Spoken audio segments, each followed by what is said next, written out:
I hope you're not all laughed out from Sheldon's remarks.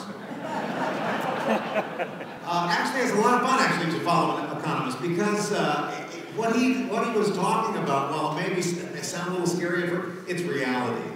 And that is the core focus of what I want to talk about today about remaining relevant in this new economy. He said it, the conventional wisdom is undependable now. And anything that we have to look forward to is probably going to be different than it was in the past. But in my company, what we like to say is that if you don't like change, you're really going to hate extinction. And I go to a lot of business, I go to about 80, 90 of the wrong business meetings every year. They have nothing to do with my industry, but I learn a lot of things and I bring them to you. So I'm going to show you by example, if we can go to my slides, this book. If you're in business, you probably know about this book, Good to Great. Jim Collins, worldwide bestseller, and he focused on 11 organizations that you and I are supposed to follow. They have great leadership, they have a great legacy, they have a great history, they've had a lot of quarters of profitable growth. This book came out about 5 years ago. So last year, I see Jim Collins in Colorado, and I say, Jim, congratulations on your success here, but why is it now that 7 of your original 11 companies are now in serious financial peril? And he said, he got his mouth, he said, yeah, I don't know, but it's giving us the opportunity to write great to good. Now, he didn't title it that. He titled it this, How the Mighty Fall. And this is the truth. Because it does not matter how big you are, you can fall if you ignore some of the very basic tenets of change. And that's what we'll talk about today. My company is called Shafer Consultants, and there are a dozen of us who study all kinds of different kinds of trends. We want to know where the economy is going next. And you know when he mentioned that we've had 1.7% growth, and that there are a lot of organizations who are going to wait and see what happens. You cannot wait for the economy to recover because we have no predictability about when that will happen. Instead, I'm going to show you some organizations that aren't waiting. Organizations that are growing way beyond 1.7%. Here's some of our clients. This is what we do. We study human behavior. We leverage the buying habit trends that happen as a result of human behavior. Human behavior dictates where we will go.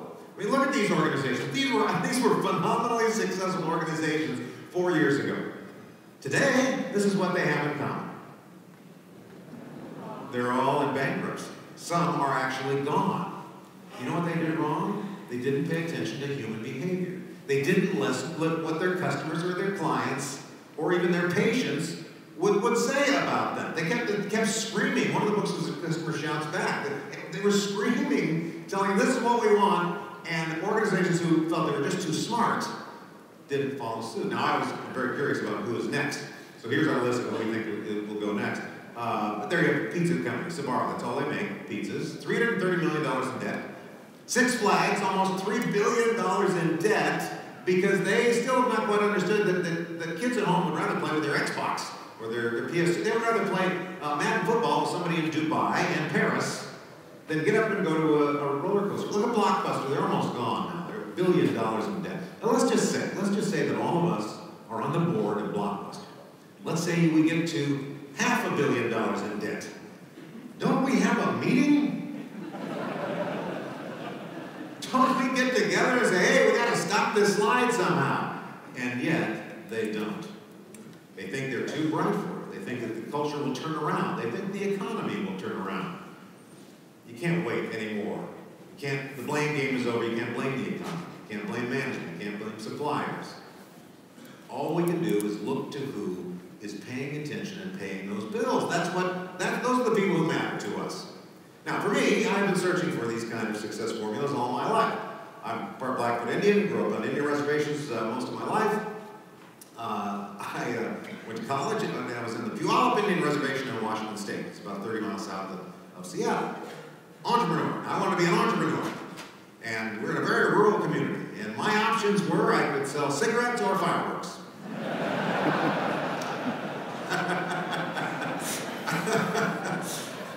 And I didn't want to do that. I'd saved $9,000, ready to go into business, and I noticed an opportunity. There was no pet shop in our town, Puyallup. We had 5,000 people. They had pets, animals. Nobody had a pet shop. I was going to be the pet shop guy. But I also liked stereo equipment, so I opened America's only stereo and pet shop. It's called Woofers and Tweeters, which is sadly true. I wish that was not the name of that show. And we did well. This is me in my pet shop. And you would say, well, he looks like he's doing okay. He's got 2 birds in the hand. But the problem was I hated that job because animals, you have to clean up for them 24/7. They never let up. And what I had predicted was it's the animal kingdom. Animals eat each other. They're predator and prey. We had a snake that would sneak out at night and eat my parakeets. You know, I'm a young entrepreneur, but at least I know you can't make money when your inventory is in a state of natural selection. So I told my dad, I gotta get out of this, Dad. I can't do this anymore. He said, what are you gonna do? I said, if I'm gonna work 18 hours a day, I'm gonna do something I love. Well, great. All right, what do you love? Dad, I love watching TV. I would like to be one of those guys on TV. Look at Johnny Carson there, Murphy. Look at those people there. They only work 1 hour a day. And they know famous people. They make a lot of money. That's what I want to be. My dad, of course, reminded me that I was managing a pet shop in a town of 5,000 people. Probably not going to be that easy a leap to go from there to network television. He was right. It took me 6 years. 6 years in the pet shop, I ended up competing in late night TV against David Letterman and Johnny Carson in some markets. So I proved to him that you can get anywhere you want to go in America if you study, if you are nimble, if along the way you keep learning what you're supposed to know so that you can get to the very next little step. We had no connections. We didn't know anybody in that business, and it doesn't matter. I was simply not going to be deterred from whatever my goal was. Now, I'll tell you what happens. It's very fascinating when you go from Indian Reservation pet shop manager to competing in late night TV against somebody like Dave Letterman. What happens is you get canceled. I worked all those years, now I'm out of a job. But I had some skills, kept looking around, and a little broadcaster from Boston, from WBZ, and I ended up hosting Matt Lauer, and I hosted a show called Nightline on the ABC network. We did very well. I haven't talked to Matt in some time. I sure hope he's landed on his feet. And then I hosted a number of TV game shows, which is mandatory when you have my hair. Our whole family has hair like this. We look like a family of concierge wherever we go. But in 1994, I heard Bill Gates tell a group of broadcasters that television was going to be terminal. And that we were going to be, even though there were 300 cable channels, we were going to be out of work. He was predicting, back in the mid-90s, that everybody would have a TV show. The digital cameras were going to come along, and anybody who wanted a show could create a show, and they would put it up on the internet, and you could watch it on your telephone someday. Now, this was absurd. You should have heard the roar of laughter from all these broadcasters, because I think this guy's out of his mind. What was he talking about? He was predicting YouTube and user-generated content and the ubiquitousness of anybody wanting to put anything they want in broadcast mode. So at that time, I really thought that he was much smarter than anybody that we knew, grew up in that area, and so I started a side business, an HR training film business, and now we sell these films all over the world because I was seeing what's going to be the very next thing. Well, the very next thing was what I had learned from broadcasting, and that is that the public is in charge. When you see a blockbuster movie, a best-selling hit, a book, if it is an artist that you like to listen to, if it's a product that you like to buy, the reason it was successful is the culture bought into it. And they tell their friends, and they tell their friends, and we all decide we're going to go in that way. My father had a great homily about that. He would say, if you want to be successful, Ross, it's always easier to ride the horse in the direction it's going. Now, I appreciated that. I thought my father was very smart about that. And so, I thought he was right. If we want to be successful, we have to follow the herd. And at that time, in the mid-90s, we'd been getting these rumblings there was going to be a food network. Now, I have to tell you, it was kind of laughable when we hear that the first time, because if you had a television show and you want to put on a recipe, you'd bury it at the end of the program. It could never have any more than 4 minutes of time devoted for it, and nothing more than 6 ingredients, because we just made this mass assumption that people at home could not keep up, and that they didn't have a place to write it down and so forth. So keep it short. We don't want to lose our regular viewers. Now I'm thinking, wow, it's a food network. Maybe this is going to be a trend. because we'd already seen the success of televised fishing, which everybody thought was a stupid idea, but apparently a lot of people like to watch other people fish. Maybe they would do that with cooking. So I invented an idea. It was a cookbook based on your power tools, and it was 38 recipes that men could prepare with their, but you know, it was a funny idea and it immediately started selling, but it had to work. You can't just say that, it can't be one idea, it has to, so I'm going to prove to you, you can actually do this. This is me peeling potatoes with a bench grinder. With your screwdriver, and use your bench grinder.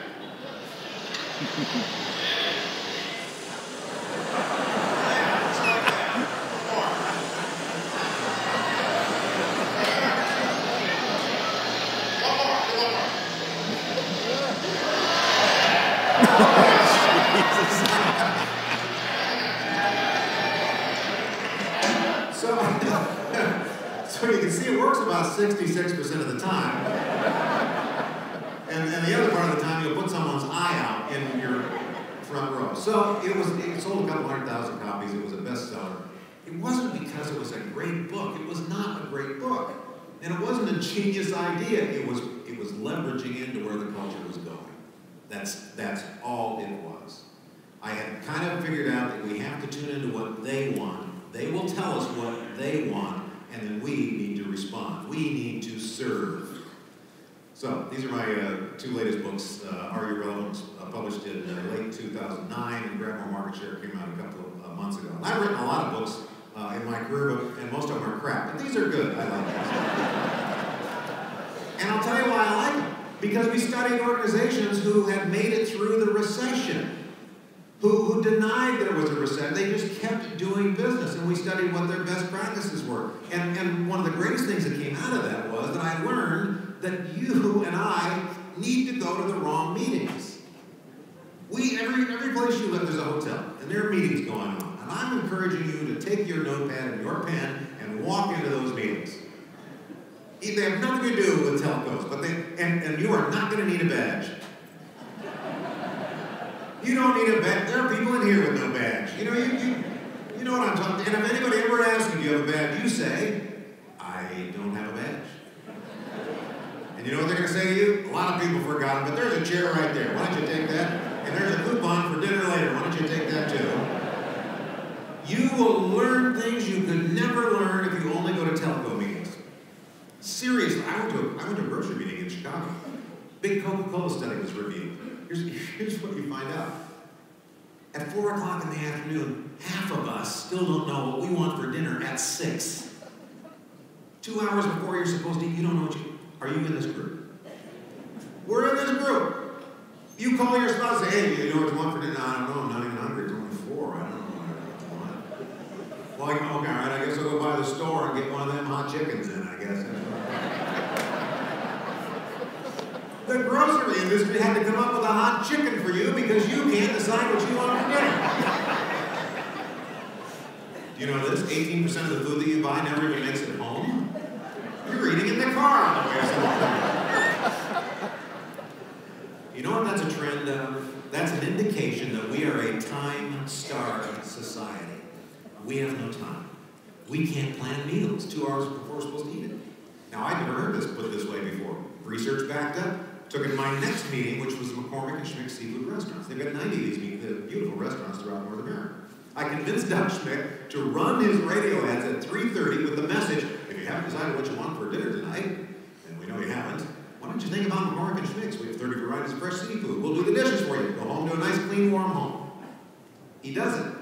Spikes revenue $2 million in 5 weeks. And you think, oh my, that's very creative, that's so inventive. No, it's not, it's theft. We stole an idea from the grocery industry and then put it on the restaurant industry. That's what I'm talking about. If you want fresh, new, innovative ideas, you're going to have to get them from outside of your industry. You know, there were a lot of experts. Remember when Lindbergh flew from New York to Paris?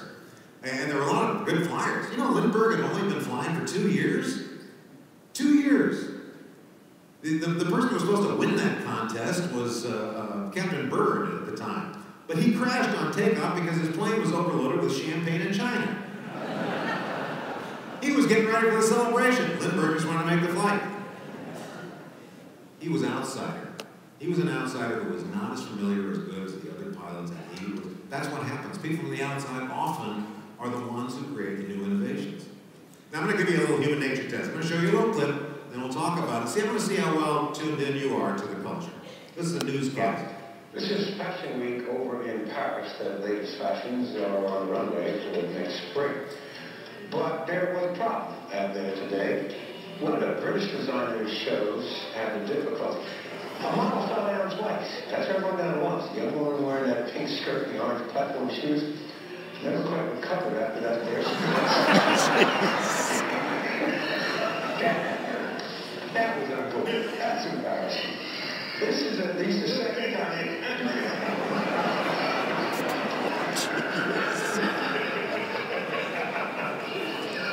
Listen to the broadcast. Well, you are just so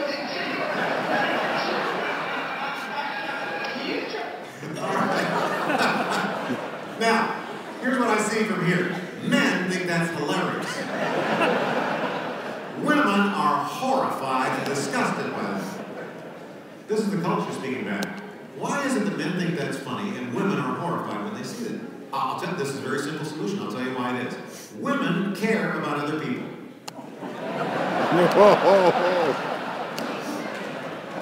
Men just think it's funny. Let me tell you how important this is for you to understand. Women comprise 83% of all consumer purchasing. You better understand how they think. Women are going to end up with $15 trillion in baby boomer money by the end of 2015 because you guys will be dead. If you don't understand how women think and how they behave, you have no chance in this recovery. They are more important than you can ever imagine. All right. Here's my first learning teachable moment today. Public consciousness always dictates your success. They always dictate your success. Look at this 132-year-old company. They did not have to die. I was at a Kodak meeting 10 years ago. Here's the VP of sales stand up in front of a group and say, I know you're starting to get concerned about digital photography. Don't be. It's a fad. A lot of people like to think about it. We do a lot of psychological research here. We understand why people take pictures. We know they love the anticipation of taking the shot and then seeing how it turns out later. I'm in the back. What? This is a fad? I have a friend who still works at Kodak and I said, what's it like down there at that company? He goes, oh, there's a lot of bad press, but I love it. I know almost everybody here. Here's the sad news. Kodak invented digital photography in 1976 and put the technology on the shelf because they were selling so much film. They were so married to those big profits they made from film and the photomats that dotted the world, and they didn't think that digital photography would ever catch on. And now they're scrambling to sell off their 1,100 patents, see if they can get something for it now. But isn't this a shame that this American company is now facing that problem? And here's another company, Polaroid. What do you think they had a meeting and say, I'll tell you what people like. They like to dry a picture off before they look at it. How does that happen? When you're at the tip of the spear, you're supposed to be the leader in your industry and you don't see that coming. Happened to Sony Music. Sony Music dominated worldwide music. They had the best artists. They gave Mariah Carey $100 million to make a record in 1998. And then these college kids came along and created Napster. And they taught us how to steal songs one at a time and put them in an order we like, not the way the manufacturer told us we should listen to the song. And if we didn't like some songs, we wouldn't get those songs. Apple, a little computer company, noticed this trend. Napster was sued, out of business. Sony buried them, Universal buried them, and they could no longer do that. An outsider, Apple, noticed that the MP3 file was something people liked to download, and so they figured out the iPod. Now, you would say, well, Sony should have figured out the iPod. Yeah, they should have, because from the time Napster was sued, out of business, and the first iPod was a period of 2.5 years. Is 2.5 years too short a time to respond? Absolutely not. Well, you say, well, maybe Sony didn't understand the popularity of portable music. Sony invented the Walkman. They understood it, they ignored it. We can't live in denial. Denying reality is for people who can't tolerate drugs. Keith Richards said that. Sometimes we don't even see that we are the problem.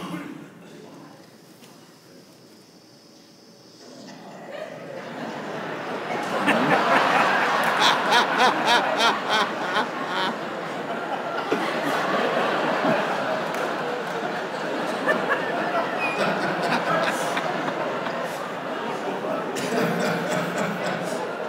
you ever, as a business owner, have you ever tried to get the bone away from your own leg?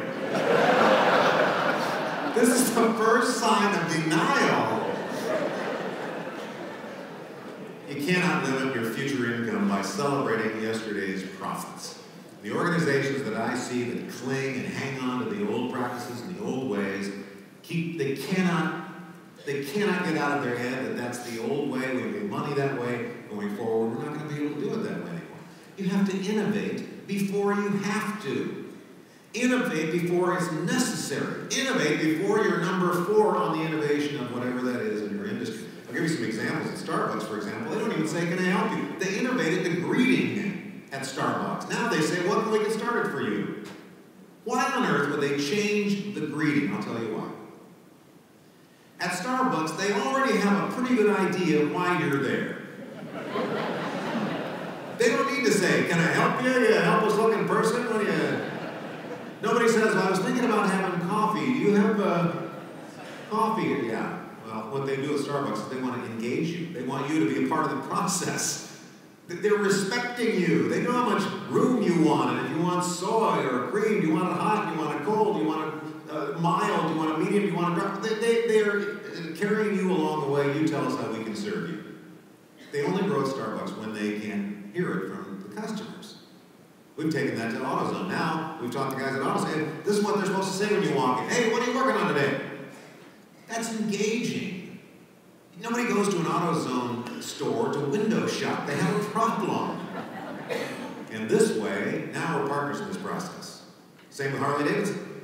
Harley Davidson used to, if you went into a Harley Davidson store, and I have a Harley, my brother does too, and they're not, I mean, they're great motorcycles, but they're not the best motorcycles. My sister-in-law drives a Honda Shadow, and we always make her ride behind us, you know, so if any parts fall off her bike, she can pick it up.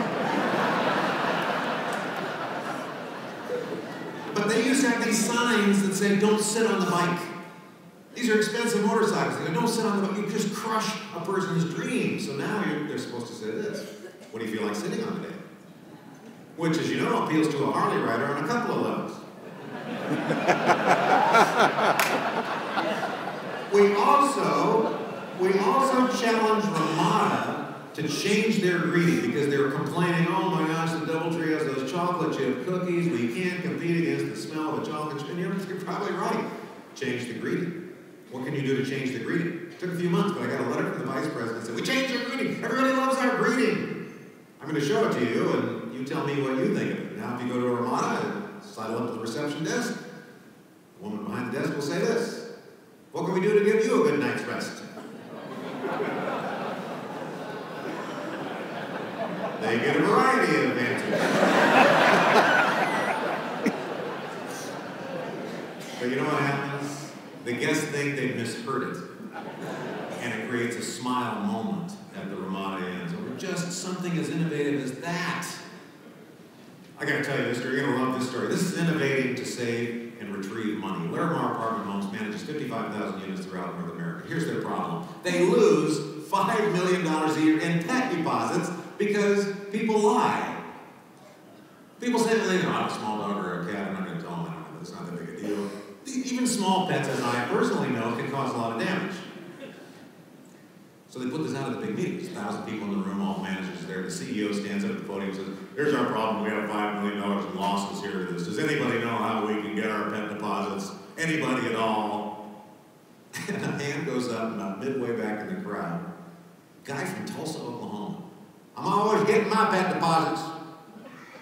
So now you can imagine what everybody turns to this guy. All right, what is it you're doing? Well, I'll get my pet deposits every time, but I did make an investment. I bought myself a dog whistle. I just go up and down the hall blowing my whistle. I find them dogs. One over there, too.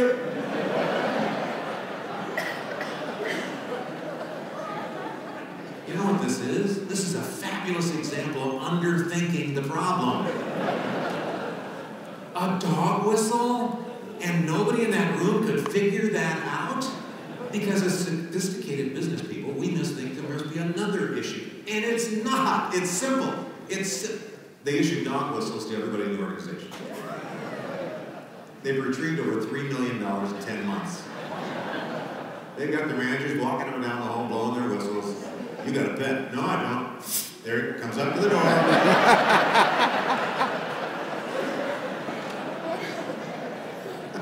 What's your dog whistle?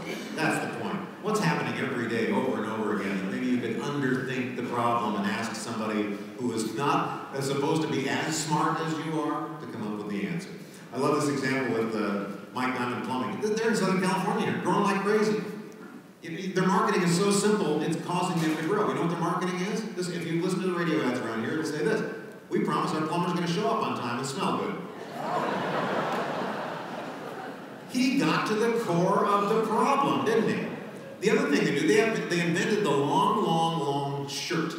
And so what? you know I'm going with this. Your plumber could weigh 372 pounds, bend in half like a gymnast, you'd see nothing. Heavenly bed. Great innovation. We've had hotels in this world since the year 738 in Japan. It took 1,300 years to get to the heavenly bed. Weston revolutionized this bed business in the hotels 10 years ago, and I wish I'd been in that boardroom meeting. Somebody had to stand there and go, "Hey, Barry, you know, we have these sleeping rooms all over the world. What do you think would happen if we made the beds good?"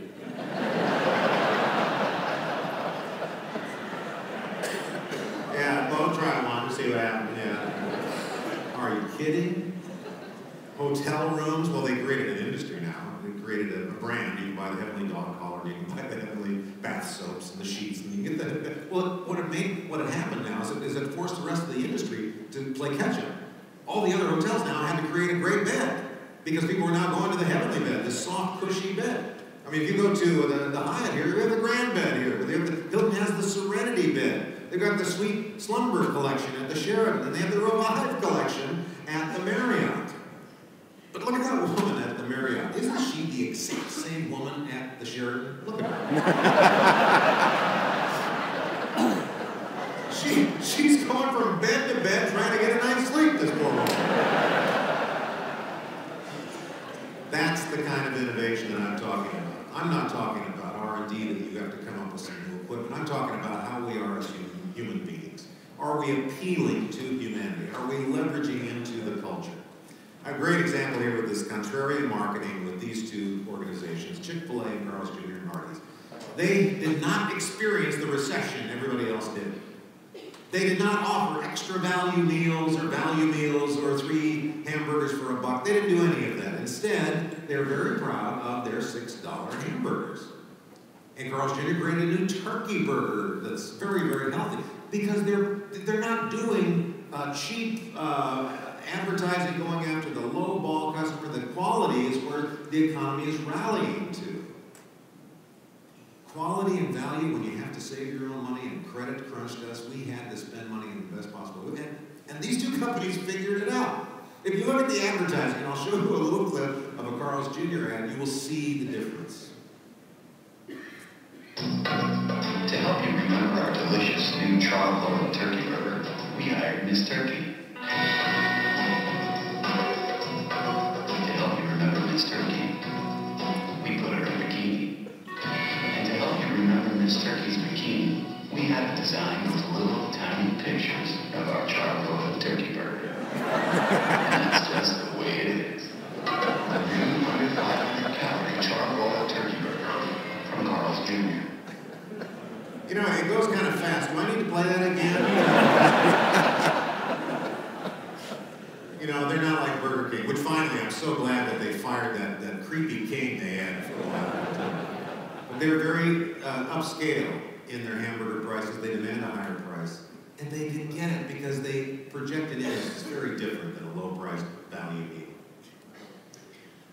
Lowe's and Home Depot. Big difference here. Big difference in the way that they approach business. Home Depot went after the contractor. That's what we're going after, those men. We want those men, we want the contractor, that's what we're going to get.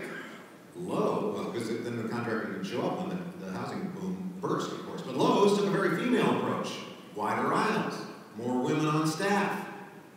more questions, building more relationships.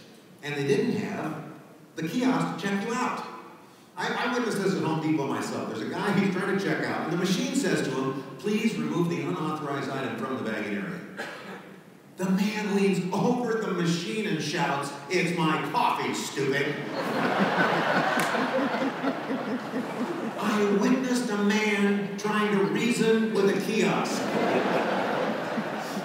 That's how starved for humanity we are. Now we think we have to communicate with a kiosk. But at Lowe's, with their approach, they closed 48 of those big stores. And look how different their advertising is.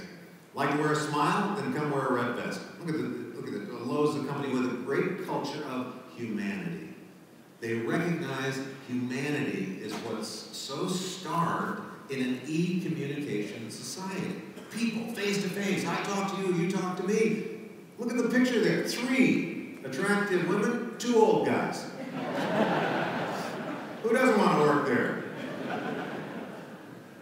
The best companies motivate people with good old-fashioned encouragement. There was a study of 400,000, this is a Gallup study, that did 400,000 employees. The number one thing people want today is, first of all, they want you to give them the tools they need to do their job well. Secondly, they want you to say, you're doing a nice job around here. We appreciate your contribution to our organization. They want recognition from a human being. They don't want a text message about it. They don't want an email. They want you to say something to them. That's so important.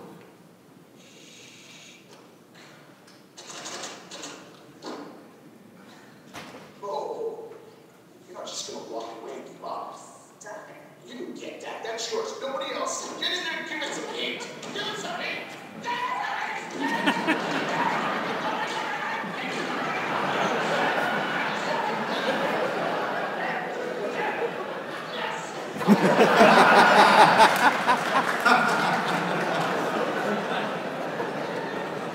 Take more time to encourage people, face to face, shake their hand, put your arm around them, give them a card saying happy birthday or I'm sorry you're having a bad day.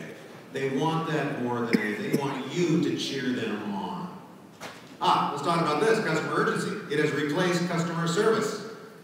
We are in a whole new world now. We've been studying customer service for, it's been a long time now. We produced our first film in '97. And then in 2006, mid-recession, this is what we wrote a book called The Customer Shouts Back. We dissected complaints. We wanted to know what people were thinking, but we didn't want to do a survey. We just went out and we mined 1,000 complaints from the internet because we wanted to hear what people were saying without having any pressure. The customer at that point, we realized, was time-starved. They didn't have enough time to even barely get through their own lives. And then when they deal with you, they're just expecting you're the expert. We need you. We don't like needing you, but we need you to tell us if we're doing the right thing. In fact, they put it in these words. They told us that they were vulnerable, helpless, anxious, embarrassed, and out of control. They didn't know if they had any home equity left. Their 401k has just dripped away. They've got children they're trying to get into school, pay for college. Now they've got a sick relative they've got to take care of. They feel like they don't know what's happening in their world. Now, for a lot of the guys in here, you probably yesterday or day before yesterday went here. And you experienced the vulnerability that I'm talking about. When you go into a place like this, we're just fish out of water. And the first thing is women just stare at us. They know we're foreign. We don't belong there. We go into kind of a defensive posture. We pick a rack and start going through like we know what we're doing. We have no clue if any of this is structurally sound. And if you fellas notice this, those snooty salespeople in there will never try anything on for you. That's the feeling of vulnerability and helplessness that your customers go through. Understand that they feel that way. They need empathy from you. And now, because of the internet and broadband, they are this. Now they're on demand.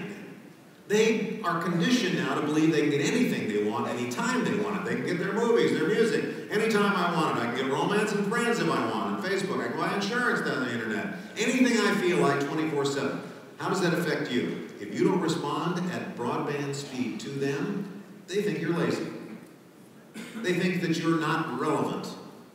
They think that you aren't paying attention to them, and that angers them. fast is the new slow. Think about this. Not too long ago, things that we thought were fast are very slow. You know, FedEx, when it absolutely positively has to be there overnight, is too slow. Because now with FTP sites, or send this file, or whatever, now you can get those documents now, because I need them now. I can't wait until tomorrow. I need them all 50 pages now. Voicemail used to be pretty fast. Now I've got to text you, because I need you right now. And how do you feel when you text somebody and they don't text you right back?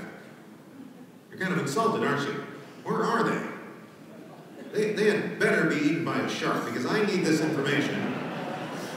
A book? You can't go to a bookstore. Who has time for a book? I would like to read that book in the next 20 seconds if I can, so I think I'll download that right now. The same with Netflix, which would, you know, send you the DVD overnight, but that's not soon enough. I'd like to watch the movie. I've got some time. I'd like to start that movie on my computer in the next minute if I can. You see what's happened to it, this time-starved economy? They jam it in as quickly as they can, and then when they have a problem, they wait until the last minute for a solution. And they're expecting that you are also on demand, that you can solve this problem on demand when they have time to deal with you. If you can't do it right away, at least respond quickly. Tell them that you're going to get the problem. You know, when you buy something from Amazon, a second later, you, hey, we got your order, it's coming, it's on its way. That's what they're used to now. Here's another one. Please call back during regular business hours. Really? You're closed? You closed your store? No, everybody else is open 24/7, 365. This is affecting the way people buy. Their buying habits are, we want to get it whenever we want. Look at this commercial from TD Bank. Have you ever heard of a bank open on Sundays? Oh, yeah. I'm Big Bank. What? TD Canada Trust is now open Sundays at over 300 of our branches. It's how we're making banking more comfortable. That's not the future. 300 branches of TD Bank are open on Sundays. Remember, that was that old joke. If you don't come in on Saturday, don't even think about coming in on Sunday. Now they're open Sundays. Why? Because that's what the culture is asking from them. Here's what's at stake. 73% of the customers 18 to 45 will bolt to a competitor after one negative customer experience. This is just one. Now here's what's worse. They are likely to tell their friends about this on a social network. When we started making films, there was Bain research that said, you know, if they have a bad experience, they're going to tell 7 other people. Now they're going to tell 700 other people. Maybe 7,000 other people. That's what's at stake here. Look at this soccer mom campaign, Facebook campaign. They stopped Bank of America and Verizon's fees.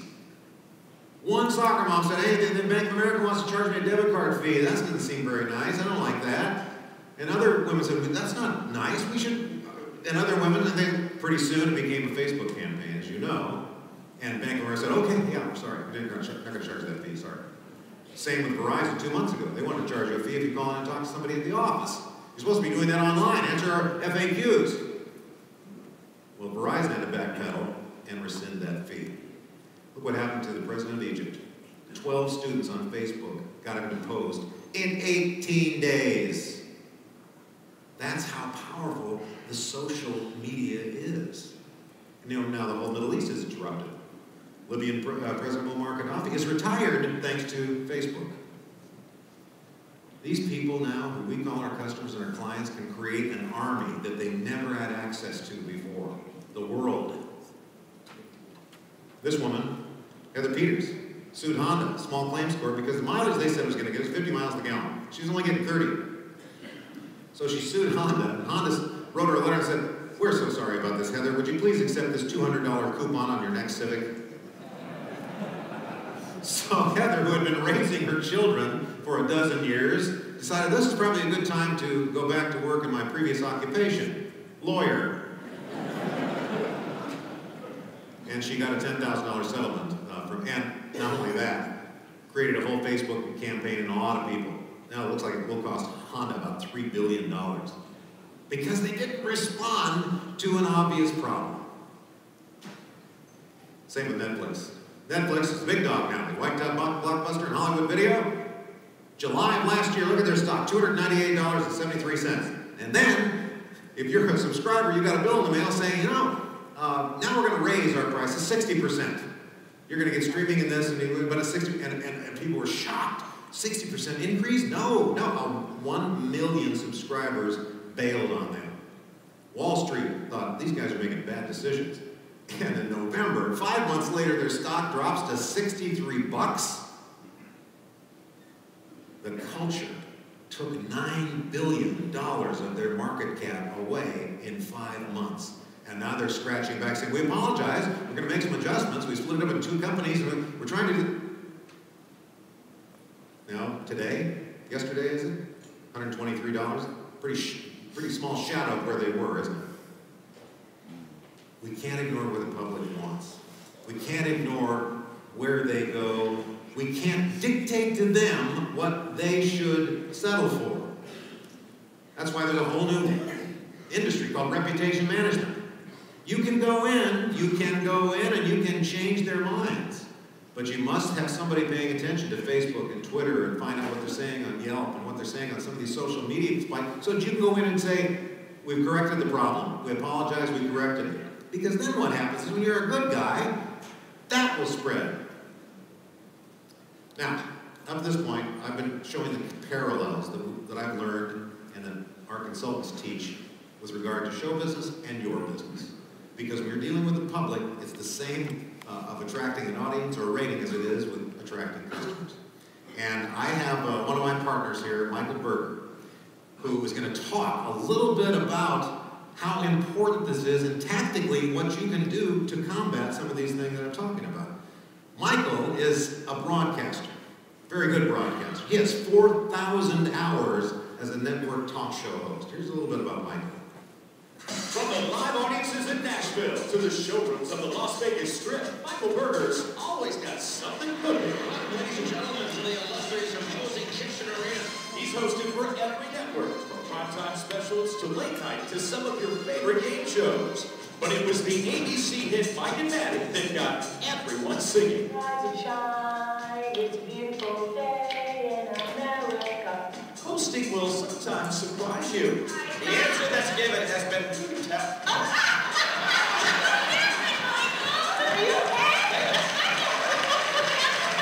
gotta listen that up the couch.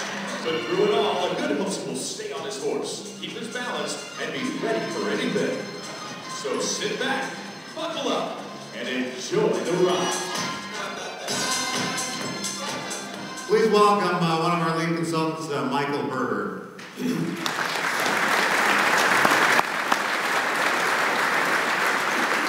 One more time for Ross Shafer. He's good, isn't he?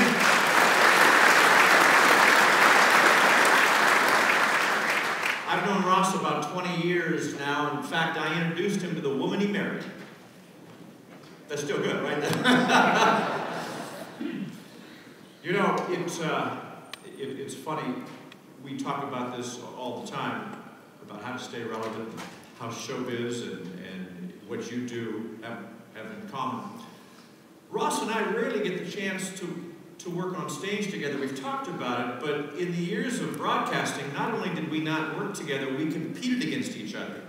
We were up for the same hosting jobs, hoping the other would wind up with some severe case of laryngitis and not go, and then the good guy got the show. Through the years, we wind up doing okay. Here's a look at some of the shows I've hosted. You can look at those, everyone. Hosted all of those shows, and I'm not hosting them anymore, they're all gone. You might ask yourself why. The public consciousness always dictates your success. Ross said it 20 minutes ago. When people don't want to watch what I'm doing, if they don't want to buy your product, they don't want to use your service, guess what? They move on. And either you innovate, you figure another way around this, or you'll become irrelevant, and they won't care. So what do? How do you get good at this?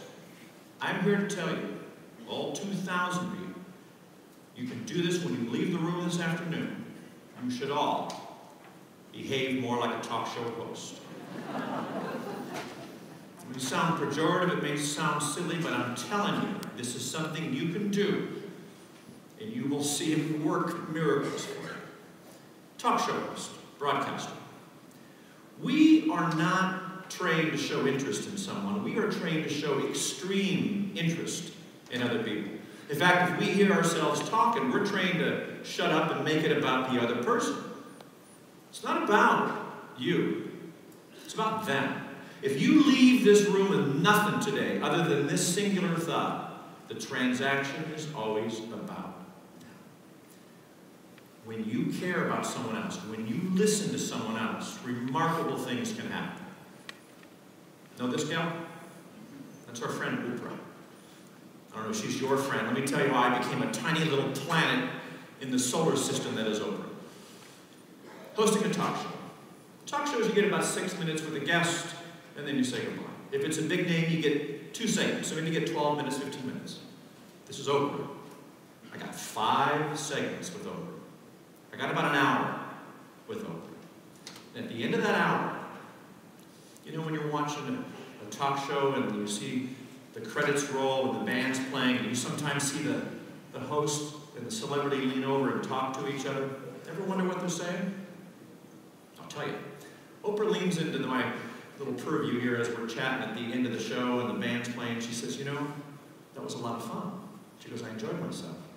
It's so nice to have someone else show an interest and ask the questions. I normally do that.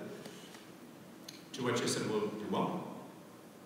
Then she said something to me that caused me to pinch the cushion I was sitting on. She said, would you like to join Stedman, that's her man friend, would you like to join Stedman and I at the Academy Awards? And then later at Spagos for the Oscar party? She said this to me. To which I said, I'm very busy. I gotta go to San Diego and sell a phone system. I'm very busy. Yes, of course, I would be honored. It's like the Pope saying, hey, you want to come to the Vatican, have a glass of wine, shoot some hoops? Yeah, Padre, I'd enjoy that. Why in the world would she ask me? I showed extreme interest. Do this today when you leave. Get in a conversation with somebody. And I want you to listen, not to respond. I want you to listen to learn. Think about that. Forget about what you have planned. Forget about your agenda. Listen to what they're saying. It's powerful. Look at that. Oscar, me, Oprah. That's my chair. Sat right next to her.